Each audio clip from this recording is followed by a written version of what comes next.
Alright, welcome back to print and play time. It is the time of the year again.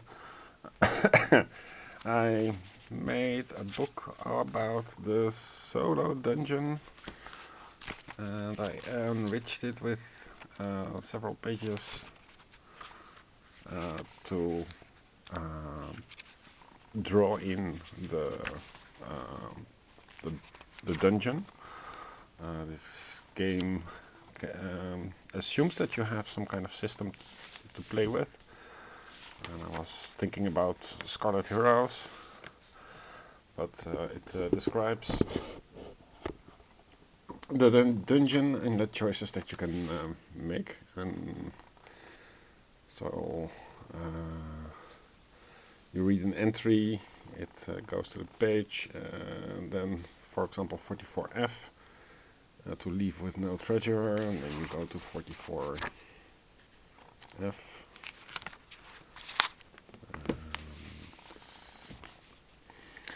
It asks, are you using spells? If not, if so, go to 42G. So say you are a magic user, 42G would be, if you want to try sleep, go to 36J. Charm to go to 38I. So let's go to 38I.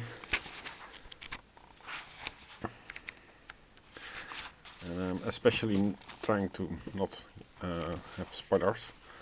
So 38I would be, it works and he stops, starting to reverse his lycanthropic change, to leave quickly and spike the door, go to 41F and choose again, otherwise go to 46E.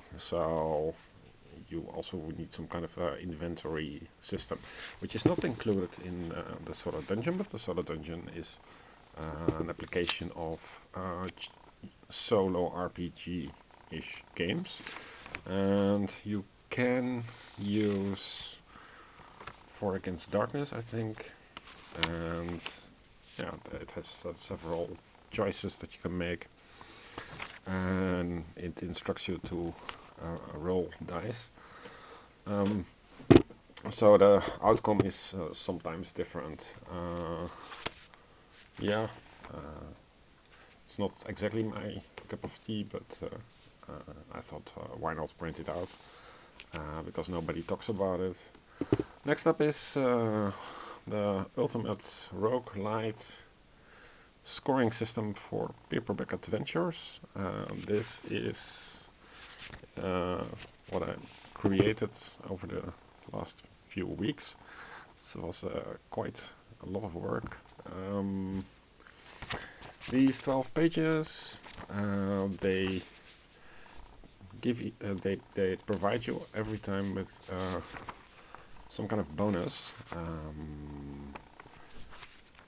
which you can score, and they have some kind of bonus. I mean, if you completed a tier, then you get a bonus for boons, that's your money, or a bonus for health, your choice. You start off with difficulty -7, with Damsel as the hero, and this is the 6 enemies. It's a boss battler. You write your date, and after the 10th, you gain a free mark of your choice. So, but don't underestimate this, because every time you play 6 enemies, that costs you 3 hours more or less. And difficulty -7 has a lot of varying plot twists. So the sum is -7 is -5 and -2. So you take this plot twist and this plot twist, or there are 3 choices.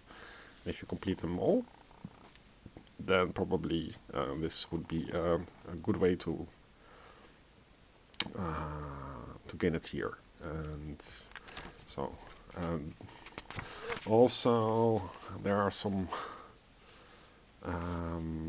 rules I changed before the first round there is a market phase, not just after. And when you discard your hand, but when you play a word and have cards still on your hand, you keep them and you draw again 4.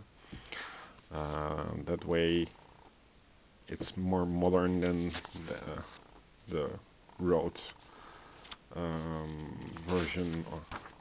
I dislike the classical Dominion style deck builder, because that has been done to death. In Spirit of Slay the Spire, after a certain level you gain Ascension level difficulty, and Ascension difficulty is when you need 3 or more plot twist cards. The highest plot twist card is combination is 10, difficulty plus 10, 5 and 5. Most people are having a lot of difficulties with the standard game, so that's why I wrote a campaign, kind of Rogue-lite. The standard game is difficulty plus 3. Many people never get to this. So essentially the game is the other difficulties of the game are locked out forever for everybody. And with this simple application, you first of all can track your scores, and you gain bonuses, and it's all written here. So that is what I'm going to use and put in my, and this makes Paperback Adventures from medium random boss battler to something epic, and it remembers your place naturally. So next up, Arydia. Arydia, doesn't really matter how you pronounce it. This is the final rulebook. It is not, the game is on its way, and it does not have the path of light and the path of darkness and the path of heroism and valor and all these valor path things. The paths we dare to tread is what it refers to. I printed them earlier and they were fine. The rulebook has been proofread. There are a few typos, but it's all pretty well done, and I'm pretty impressed by the quality. So I hope that this will be the first time that I won't regret having backed the first edition. Well, I didn't regret backing the first edition of Dead Cells either. So that is Arydia. A really good game, I think, but nobody knows for sure. Century of D is actually now finished, because it was a Kickstarter from a few years ago, and I built a box for it, kind of squarish, so this doesn't fit.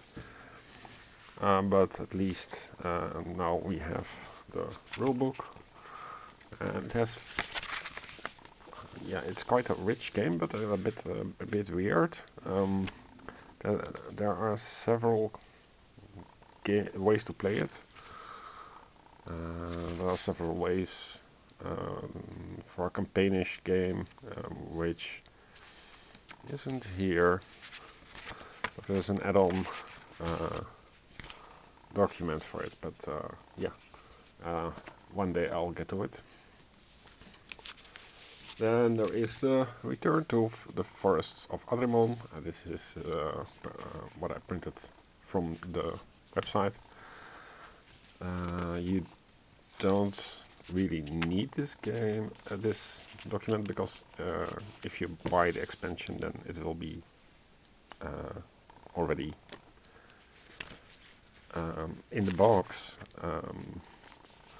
but nevertheless it's nice to have it, and it looks quite professional. Of course, the traits you can't use, legendary cards you can't use, but it's nice to read through it. It fits inside of the base game box. But these are the keeper blessings. The keeper blessings you can use with the base game. So there are certain hexes that you can put a sticker on or something on quadrant A, B, C and D. These denote the the fantastical creatures that work for Element, and they usually you are escorting them to their home, and this is where their home is. And if you return to their home, you gain things, and every keeper has different blessings. You can use this once per game. I also included them in my mission-based version. The growth items, Reflecting Pool, Druidic Mortar, Cage of Disruption, Starflower, Horseman Mask, Webmasters, Fate Turner, Your Hound's Knuckles, Sullivan's Cauldron, and Umbra's Night Sky Flail. I also included them in my mission-based version, because why not? And yeah, the problem with this is that you have now not just a placard to consult, but also the entire booklet, which is, yeah, once again poorly thought through. And maybe they'll eventually make something proper.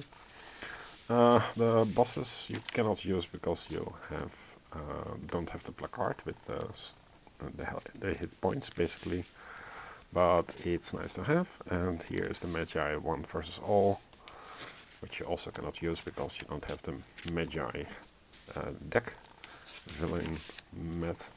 But it's nice to read. It brings you in the mood. Okay, next video